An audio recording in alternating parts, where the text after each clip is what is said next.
Malik sir.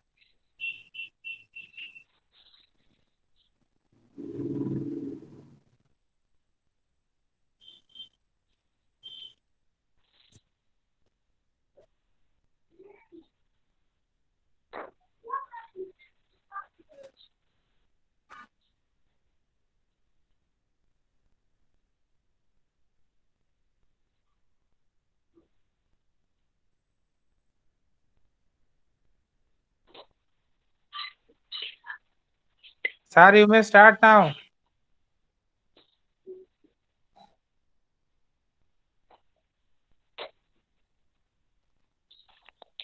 Hello, my voice is audible or not? Yes, sir. Now it's audible. Okay. Thank you, Professor Dale. Um, in my last class, I discussed um, a Pattison novel that is Cracking India. Today we have uh, another African novel. This is an African novel that is A Grain of Wheat. This is a post-colonial text. Let me say something. Please, all of you, please mute your mic so that you can hear me and I can uninterruptedly I can discuss something. Anybody who have you muted you not muted your mic, you please mute it so that you can hear me.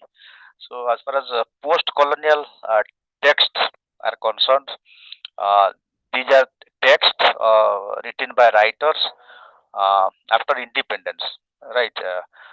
When colonial period is over, the writers of a country or a nation or a land, they try to rediscover their identity. So as far as colonial period is concerned, colonial subjugation is concerned, uh, there has been a crisis in national identity, uh, and after independence is achieved, the writers they try to search for their identity or the identity for a nation, and the way they have been treated, the way they have been the people have been perceived. Uh, actually, here in these texts, actually this identity is searched for, and there is a gain in this text for a nation and for a society. So all post-colonial text, maybe in India or in Africa or in Australia, actually this text became very popular after the independence of a nation. So we are here actually we are going to discuss the grain of wheat written by the author, an African author, very distinguished author. He is Nagu O Thiango. The spelling is Ngugi, Nagu Wa Thiango, Wa Wa Thiango, Thiongo. Nagu Nagu Wa Thiango. The author is Nagu Wa Thiango. Uh, the original name is James Thiango Nagui. James Thiango Nagui, JMS James Thiango, Thingo, Thiango Nagui, Nagui. He was born on 5 January 1938 in Limurua, East Africa, a leading novelist, regarded as the most leading writer. His family was cut off in the Mau Mau War, actually, which we are going to discuss, like our India's freedom struggle. That is a Mau Mau War, MAU, Mau Mau War for Kenya's freedom struggle. We are going to discuss it. Uh, then let me say something about as far as the writings of Nagua Thiangu is concerned. Here I have recorded some of the important works. As a playwright, he was a novelist, playwright, essayist, a distinguished professor of English at the University of California. A likely candidate for Nobel Prize in Literature. Very often his name was uh, actually he was a likely candidate, a probably candidate for the sake of Nobel Prize in Literature, but unfortunately he did not get it. Uh, though he did not get Nobel Prize for Literature, uh, he has also achieved some other prizes, awards. Uh, for example, Lotus Prize for Literature, 1973, Man Booker Prize, next to next to uh, Nobel Prize, there is a Man Booker Prize. In 2009, he won it. Another award he won, National Book Critics Circle Award. National Book Critics Circle Award in 2012. Some of the major works, as far as Nagui Thiangu is concerned, some of the major works we can consider The River Between in 1960, Not Child, 1964, A Grain of Wheat, this is his third novel, which was published in 1967. Then Petals of Blood, 1977.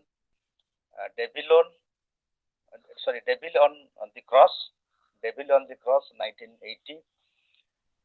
In this way, actually, we have also some plays.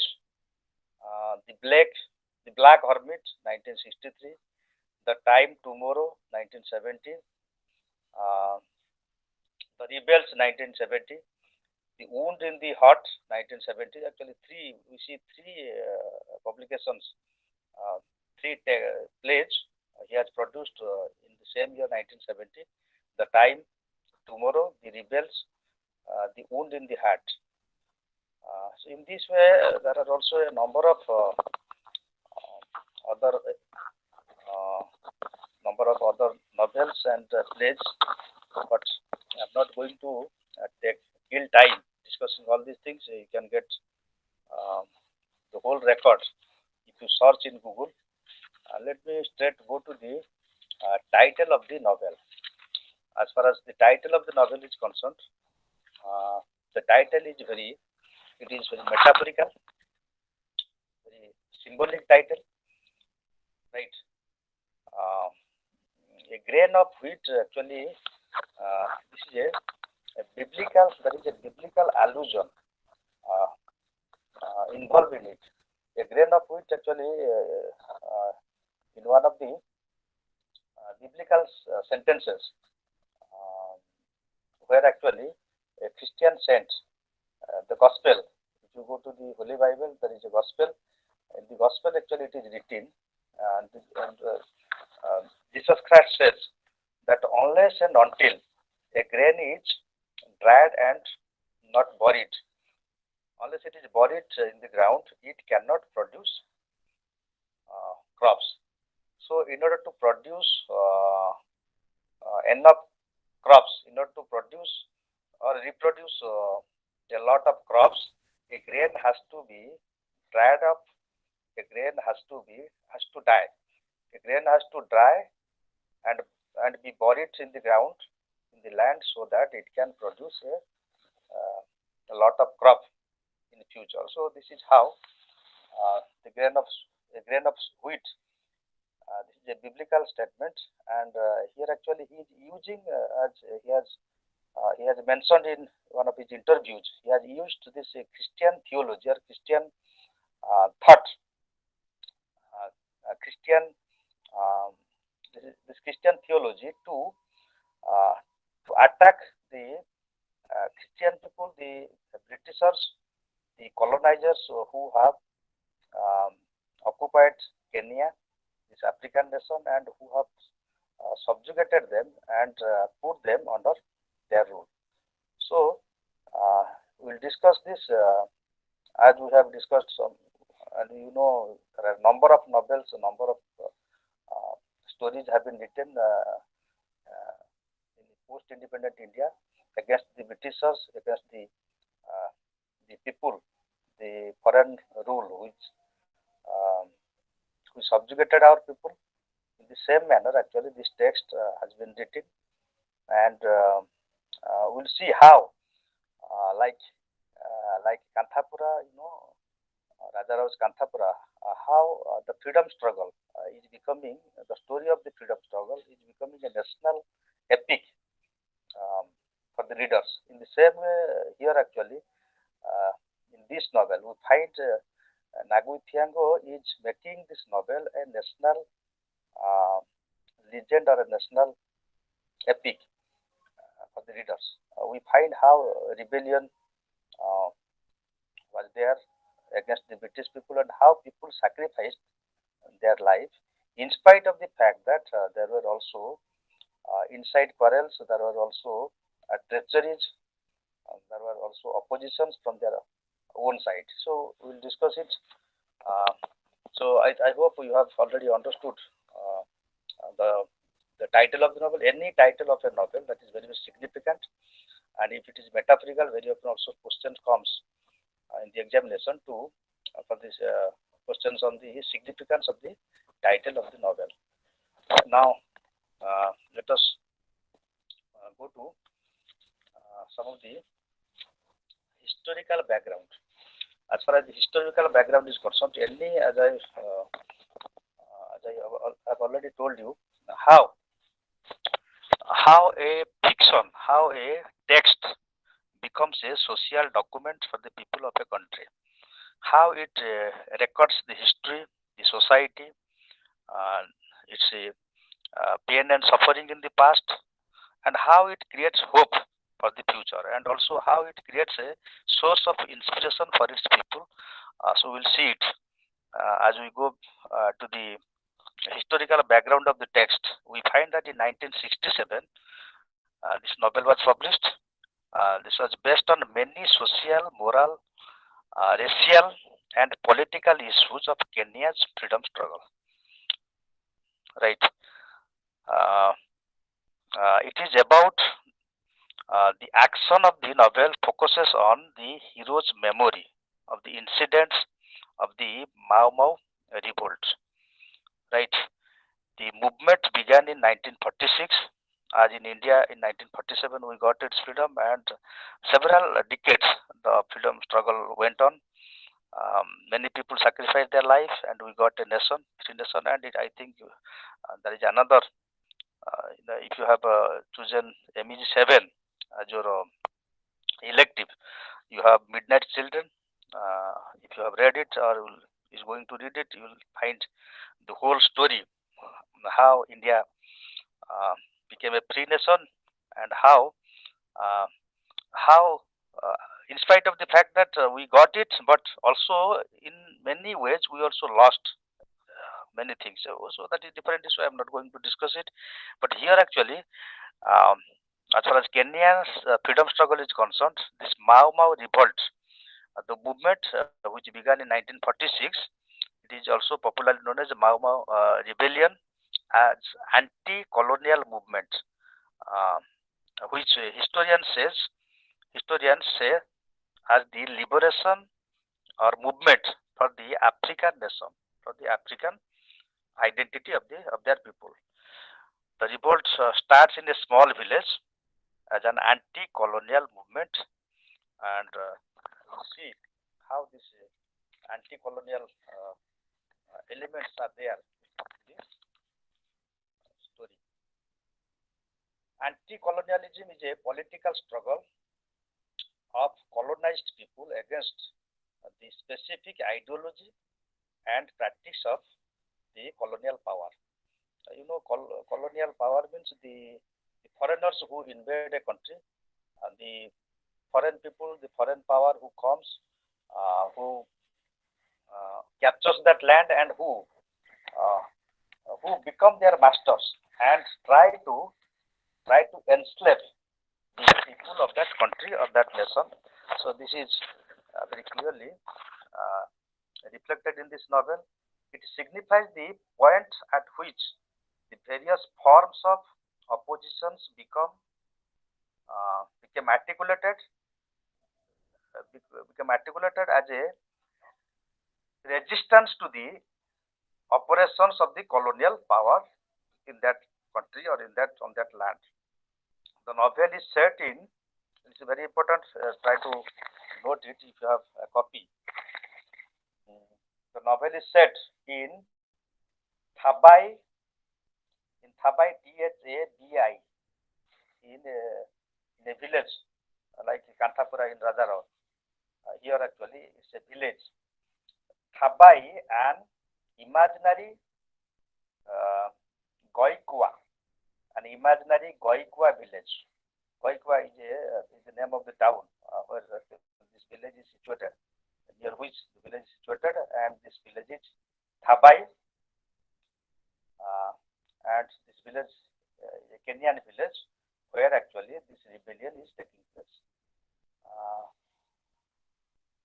in the days preceding and following 12 December 1963, the day Kenya got its independence, like our 15th August. Here actually we find how Kenya is, how in this village, Thabai village, actually the Kenyan people, the villagers, the country folk, they are taking a rebellion against the British power, the British force, and how they are, some of them, they are sacrificing their life, they are suffering injuries, receiving torture, tyranny uh, from the foreigners, and how they are not giving up their hope and they are making their country an independent country. Here, the action of the novel focuses on the protagonist's remembrance of the events of the Mau Mau. Uh, Here, actually, Muku actually is a leading character, protagonist of this story, where he appears as a villain in the beginning. Of course, he does a lot of nuisance to his people, but in the end, actually, he is appearing as a hero. So he is a leading character. So the whole story is described, is narrated in the memory of this character, of this leading character. How Mau Mau rebellion took place and how the people of that this village they came forward and how uh, they they sacrificed their life for the sake of Kenya's independence. Mau Mau event which Nagu says as the only historical movement. Nagu actually considers it.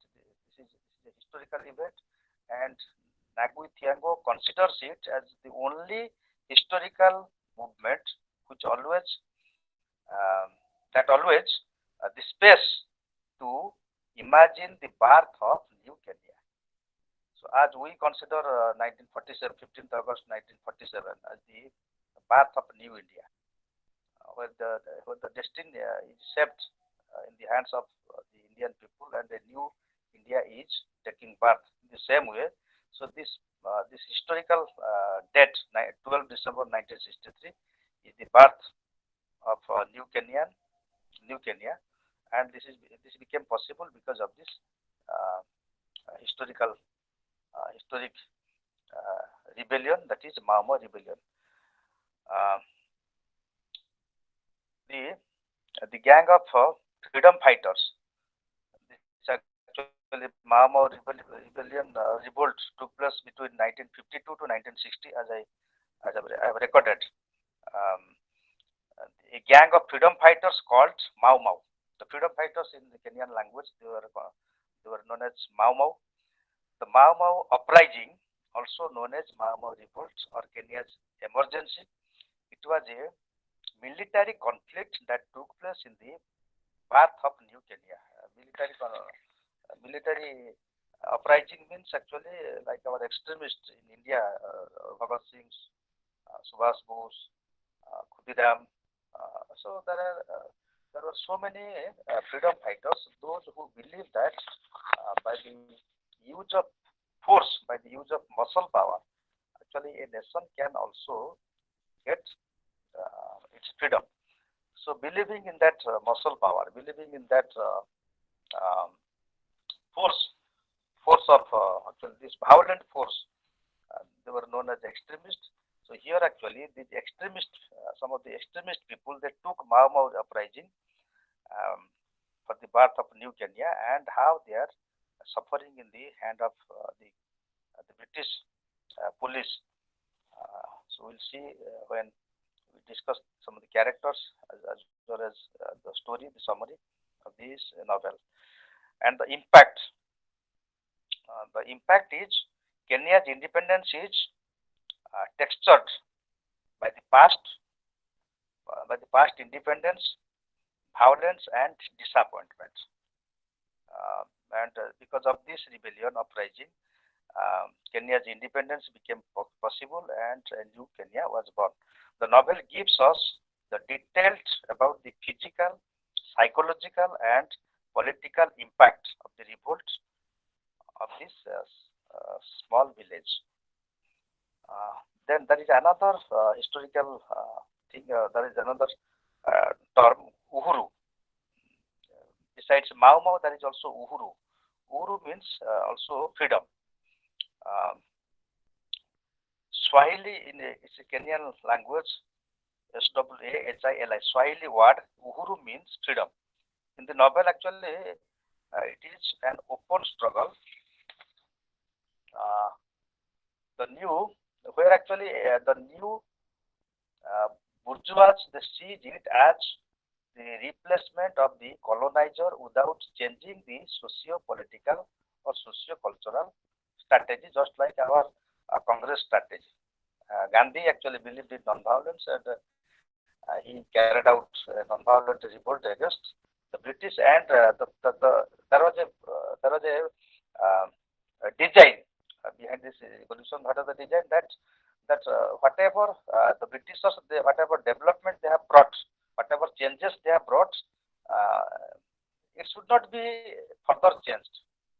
Okay, keeping all those changes, all those developments in mind, actually, the future of a country can be imagined. Not that altogether whatever the colonizer, whatever changes they have brought, everything will be replaced or everything will be changed.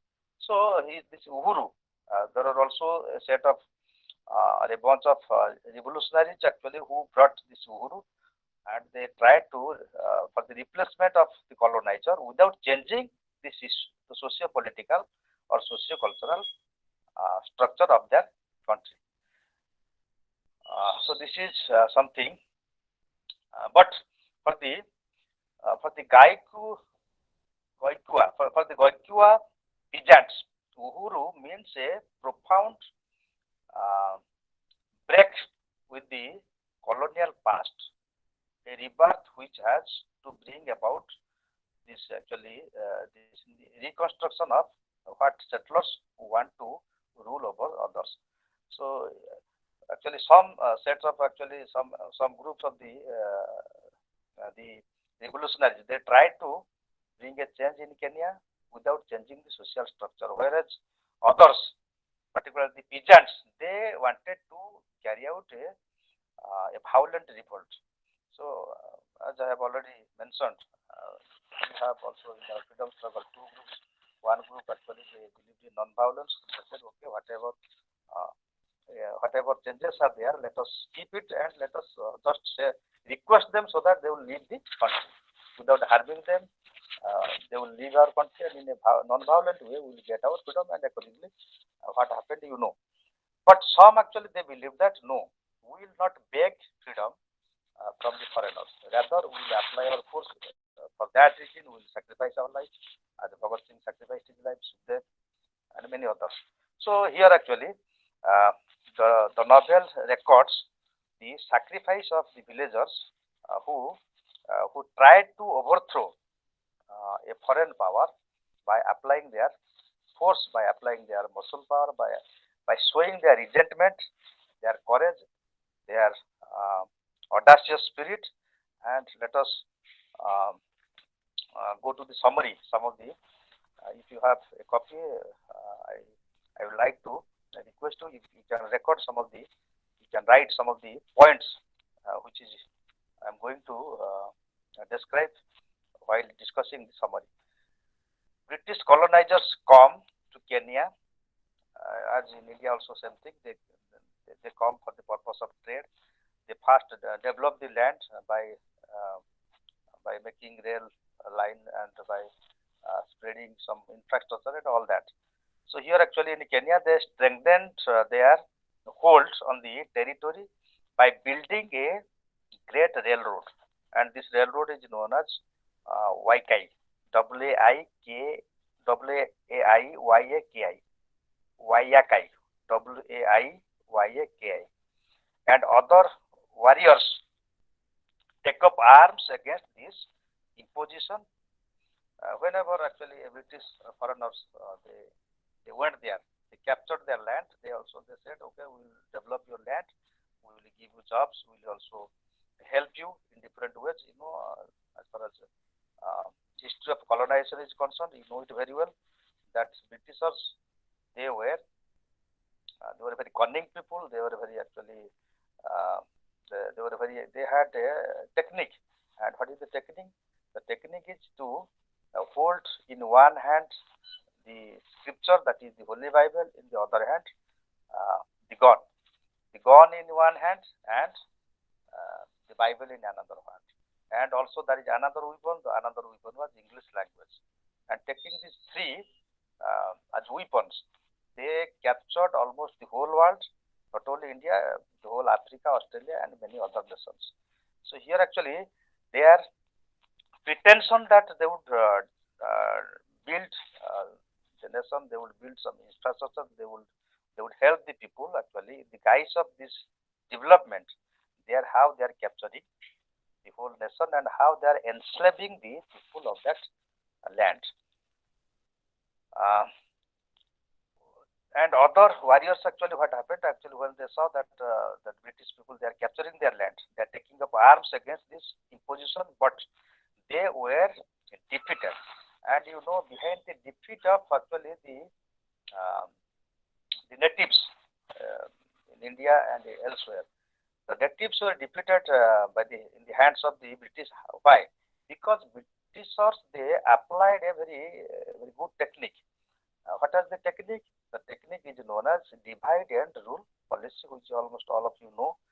This is a technique. This is a weapon, another weapon, which they applied in the name of Hindu Muslim. Again, also giving or alluring people, giving them money, so that giving them jobs and other things, so that they would go against their own people and they would cooperate with these foreigners. So this happened also in Kenya, but they were divided and defeated. They accept this new regime, but the seed of revolution spread. The the rivals continue this opposition and the revolution known as Weimar Revolution, which I have already discussed. And here actually what happens, here some of the characters in the novel, for example, Goikonyo, Gikonyo, Goikonyo, Kihika, Kihik, Kihika, Mumbi, Mumbi, Mumbi, these are the characters, these are the leading characters actually who are working as freedom fighters, and they are forming a group of freedom fighters, freedom struggle, and Mugu, another character like our Mirzapur in India. So Mugu is doing what? Mugu first, I have already mentioned, though he appears as a villain, but he helps the Mao revolution. Mugu, as disinterested as he suspected the ability of the native people. He thought that okay, these actually poor peasants, these poor people, poor villagers, they cannot fight with the mighty British. So better instead of getting getting um, uh, being beaten, instead of getting tortured, and instead of hearing so much trouble, better I should help the British people. So uh, he suspected the ability of the natives to oppose. He continued his support for the Britishers. And here another character, Karanja, Karanja, Karanja and Goikonyo are rebels for, and another, there is also another side story. The side story is a kind of love story where Karanja and Goikonyo rivals for the sake of winning Mumbi's hand. Mumbi is a beautiful girl, beautiful lady in the village, and for the sake of winning Mumbi's hand, actually, they became rivals. However, Goikonyo succeeds in the end. Karanja feels strongly the best policy. And what is the best policy adopted? To accept the British as invincible. And here actually what happens, Kihika disappears. Kihika is the brother of Mumbi. He disappears into the forest with many of other young men uh, who armed themselves, and they wanted to carry out an armed struggle against the British people. So Goikonyo, Mugu, other freedom fighters are arrested. Actually, uh, here there is a turning point that these people they were arrested, and another turning point comes in every story. Let me tell you, there is first the story writer. The story writer, he imposes some of the characters. He imposes a problem. He brings a problem in the story in the beginning, into the introductory chapters. Then actually the story moves when the problem intensifies, when the crisis intensifies, the story moves, and there is a rising action in some chapters. The rising action continues, and it goes to a climax. This is how the structure of a story takes place. Right? It goes to the climax. Climax means the turning point, and then there is a falling action in the subsequent chapters, 2 3 chapters. Falling action takes place. There is a resolution of the characters, the opposites, and in the end there is a denouement. Okay, denouement means that is a poetic justice. This is in literature it is known as poetic justice, where virtue is rewarded and vice is punished. So this is how there is a structure of a story. It's very this is this is always true in every novel, in every play, in even in every short story or film. This happens. So here actually a turning point takes place. Uh, a district officer Thomas Robson is assassinated. Mugu is taken to uh, Raida camp, where John Thompson is the warden. Though Mugu respects the British, in these circumstances he feels unjustly accused of and uh, for non-cooperating the British people. Mugu is again is released after some days. He was released. Kika meets him and tells the secret plan. So there was a secret plan how this British officer was killed. He reveals that he disguised as an old man and he killed Robson. Actually, Robson was killed by Kika. And the secret was revealed to Mugu, and immediately what happened, like Mirzapur in India, he in Palaswar, he was a commander and he revealed all secrets, and accordingly, Sirajuddaulah was defeated. He was defeated in the hand of British. So in the same way, he actually Mugu reveals this secret to the British, and afterwards, what happened? Um, uh, the British officer he uh, encourages him to land an underground. Yes, Mugu actually uh, Mugu he when he rebuilt, and immediately he leaked this secrecy to the British government, to the British authority, and immediately what happened after Kika is hanged. Kika is actually uh, killed by the British soldiers. They arrest and killed him.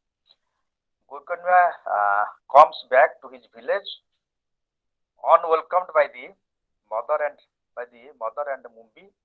Mumbi had already given birth to Karanja's child. Karanja actually was there in the village when Kika went to the forest, and there actually he had an uh, affair with him, and she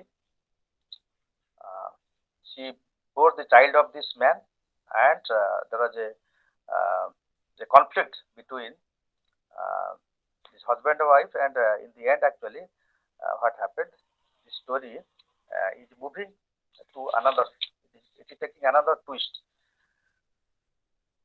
Here, actually, um, one thing is very significant as far as this novel is concerned. Actually, Mugu, uh, Mugu here actually, though initially he helped cooperated the British, but afterwards uh, he he revealed his mind and said that actually he doesn't like the British people.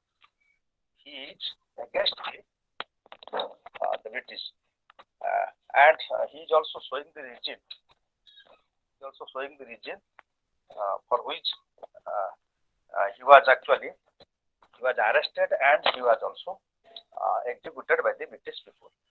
So initially he supported the British, but afterwards he realized the fact that he is not doing anything good for his people. He is betraying his people. So out of repentance, actually, he is revealing in that there was a meeting. Guru actually celebration was going on, and villagers were present, and there actually he is revealing all his plan, whatever sin he has committed by betraying his people. He is revealing before the British authority, and accordingly he was arrested and he was executed by the people. So he becomes hero. He emerges as a hero in the end, and thereby he is winning the heart of uh, the his villagers. Uh, ଗୋଟେ କାମ କର ଦେଇ ଦେଇ ପଳାଅ ଇଏଟା side କରିଦେଇ ପଳାଅ sorry for this interruption.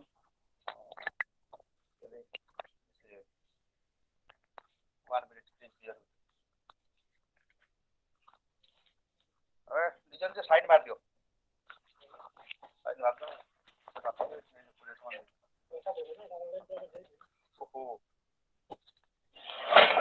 Sorry for 1 minute. Online class चलती ना.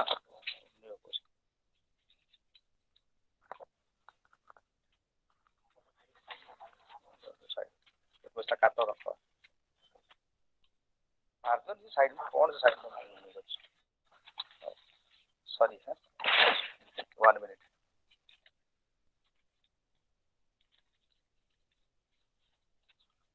Time रास्ता जो देखला चलो तो संडे मार दे दीजिए ओके देखो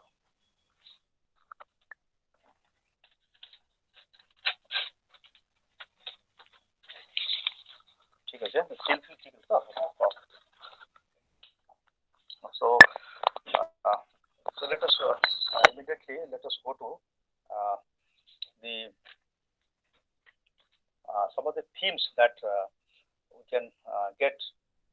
You see, any novel actually which is written, it is a social document. It records the history. It records the glory of that nation. It records the social customs, the social revolutions. So whatever glorious past is there, actually it also records, and accordingly it transfers to the next generation through writing and so many texts in that way written by socially committed writers. It bears a kind of social commitment, and thereby Liu Tiango actually he is showing his social commitment for his people, and that is why he is writing his nation's history and the glorious past of his people. So here actually we get the anti-colonial struggle that Liu Tiang has experienced in his own life.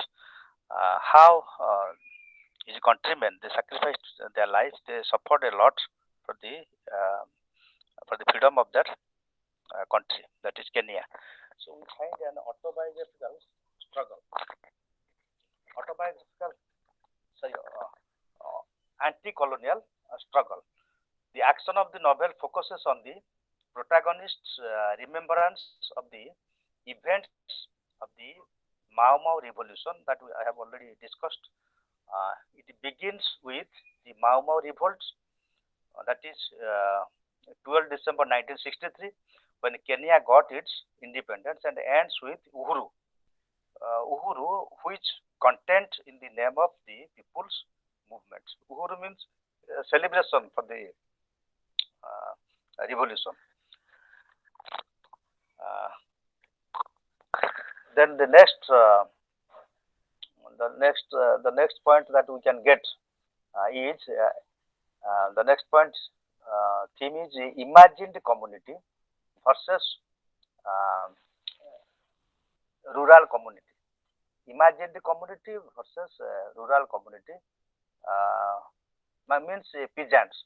So in one way, actually, Liguthiango discusses reflects the imagined community means the British community, the colonizer.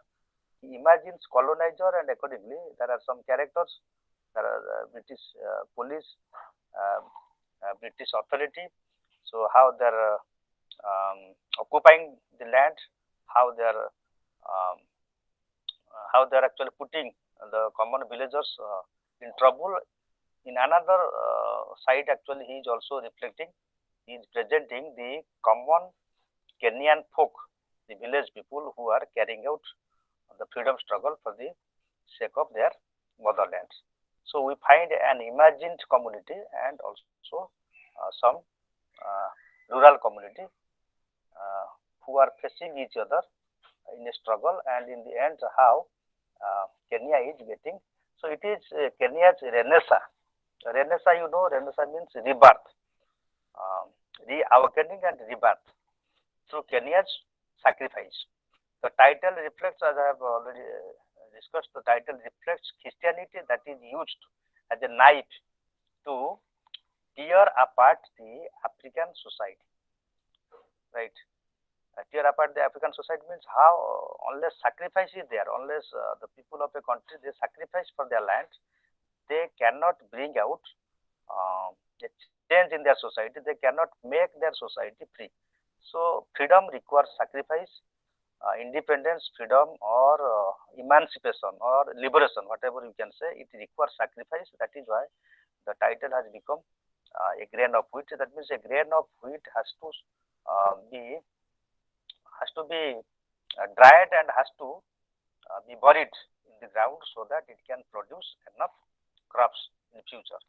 So keeping that point of view, the title, the significance of the title is justified, and accordingly, we find how it affects the African society, the Kenyan society, and how uh, people um, get inspiration from it.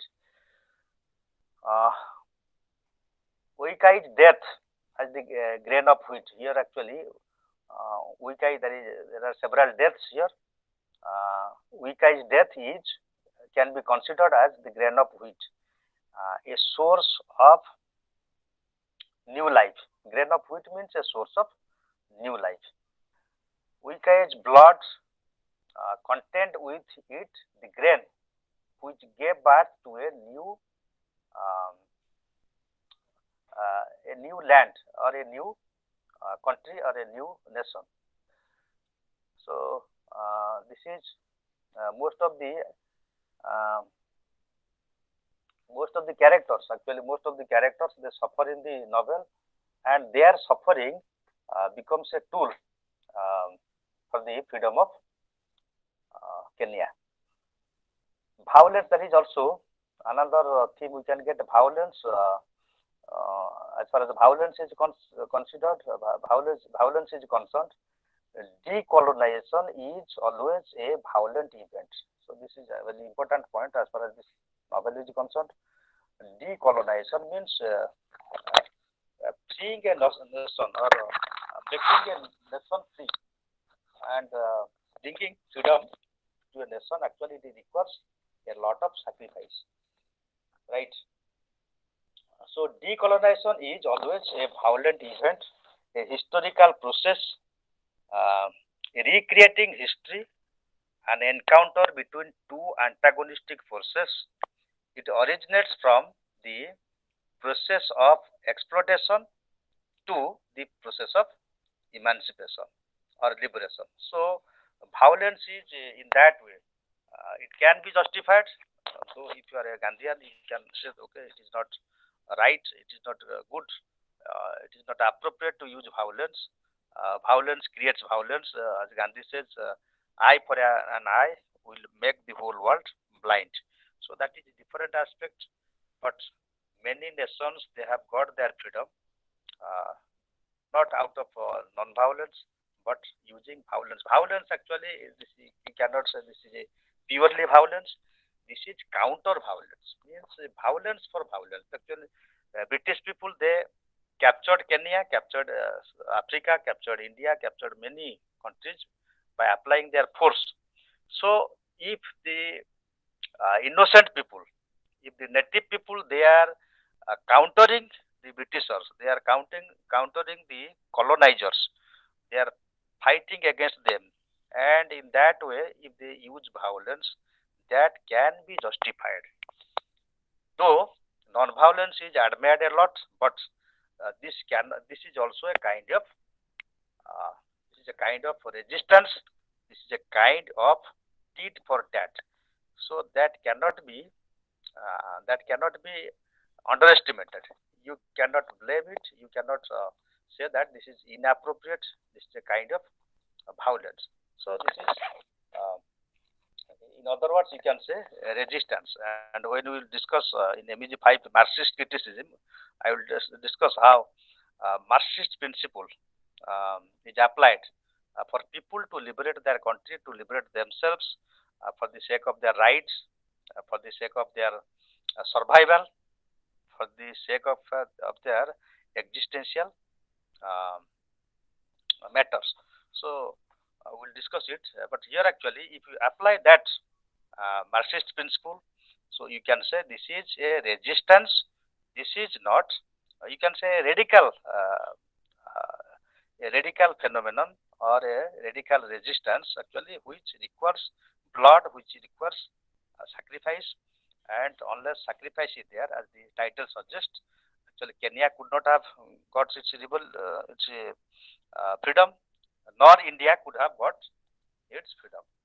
And as far as this is an honest criticism that no country has ever become free, has become independent with only non-violence. So this non-violence can be a myth. This can be a myth, but this is not a reality. The reality is something different. Had there been no bloodshed, had there been no sacrifice, had there been no wounds, actually, no country can ever could ever has had ever got freedom, nor any freedom can be obtained in future. So this so-called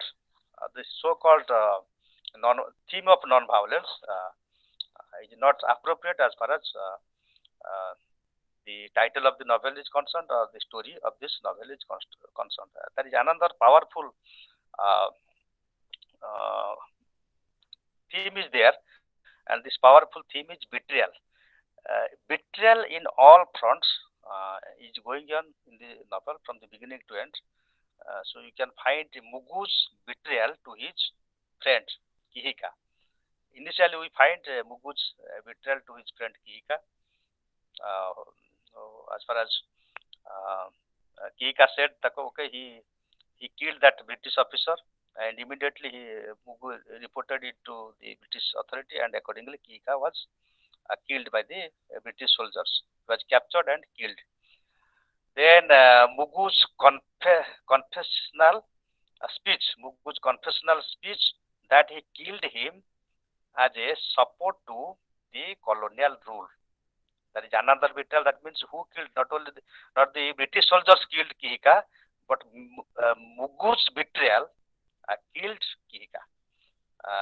He was trying to show that how much he loved the colonial people, the colonial rule, how much he was supporting. So for that reason, he revealed this secrecy, and he betrayed his friend Kihika. Mugu's guilt conscious is then mitigated by his bravery, by his bravery. What is the bravery? That okay, he's saying that okay, I committed this crime, I committed this guilt, I betrayed my friend because I supported you, and now I do not support. So when he says now I do not support, I repent for my sin. I supported the British, the colonizer, the people who tyrannized, who carried out torture to the villagers. I supported you. I betrayed my people, but now I do not support you. Now I hate you. So when he said it in a speech in that Uhur festival, actually he was immediately captured by the British, and he is again executed by the British police. Then actually, uh, Mumbi betrayed her husband, Goikonya. Goikonya, who actually was a freedom fighter. Uh, as a freedom fighter, he went to the jungle, and when he was in jungle, his wife Mugu actually there was an unfair um, relationship with another young man, one of his Goikonya's friend, and he is Koronja, and was uh, he bore a child, and in this way uh, he betrayed his husband. So that is another betrayal. Koronja's betrayal to his own people. Koronja was in charge of. He was first initially he was a home guard in that village. Then he was promoted to the village chief. So when he became village chief, so immediately what happened? He invited uh, the British people, some of the British soldiers, and carried out uh, unnecessary, actually targeted the villagers, imprisoned them. So he started beating and started putting them in jail and arresting and putting them in jail. So this torture he carried out as a mark of betrayal to his own people. So when he became chief of the village, he takes another home guard to hurt his own people and to humiliate his own people. So uh, this is a story of betrayals actually running from the beginning to end. But uh, the people were united, and the people had a fair cause to fight against the British rulers. Uh, so with this, there are I think I do not know how much time is left. Can anybody say? Okay, already it is 4 o'clock. Uh, so any question you would like to ask me, or will conclude?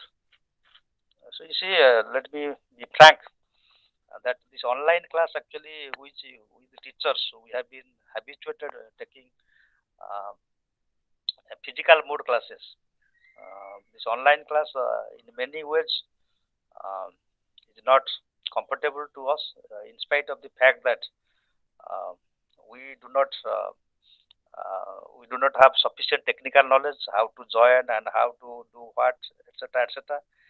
Still, this is a new technology which we have adopted, and um, we are supporting IGNO and keeping that point in view.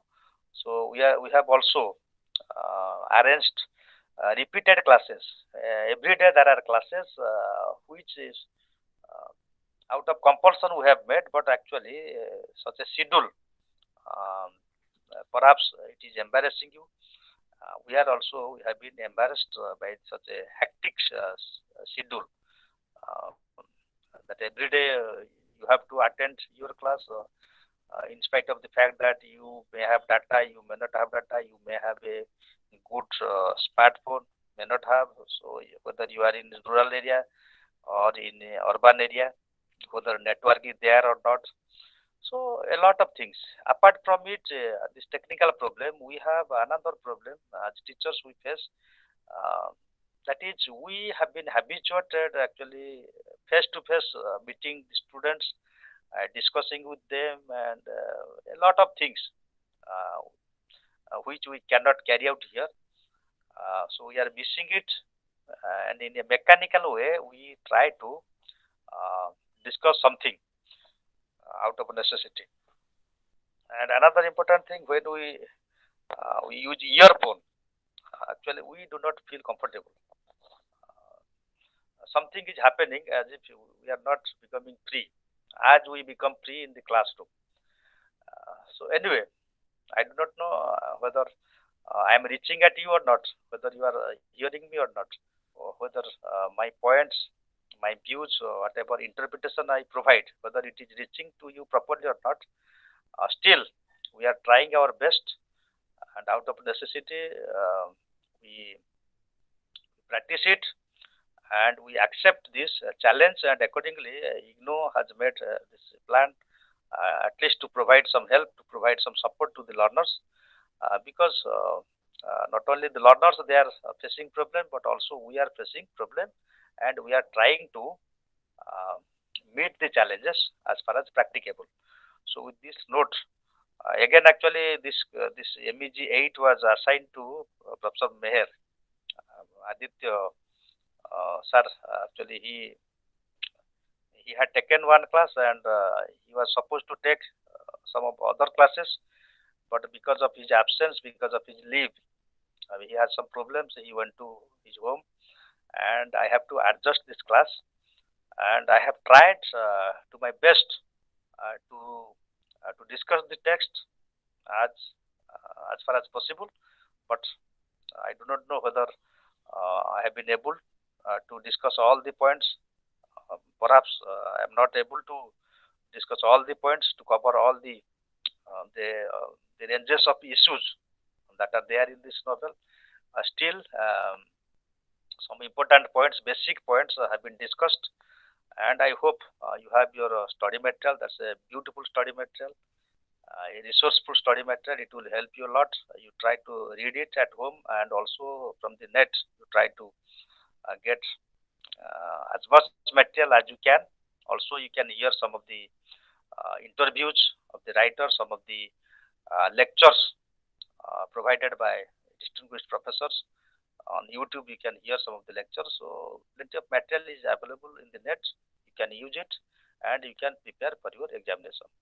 So, with this point, let me conclude. If you have some questions, one or two questions, you may ask. If anybody is interested to ask me some questions, you can ask me. Otherwise, we'll conclude. Thank you. Hello. Do you hear me or not? Hello, Monica. Somebody, Monica, do you hear me? Yes, sir. Okay. Am I audible or not? Yes, sir. Okay. Any question to me regarding your post-colonial issue? Post-colonial is a critical theory we'll be discussing in MEG 5.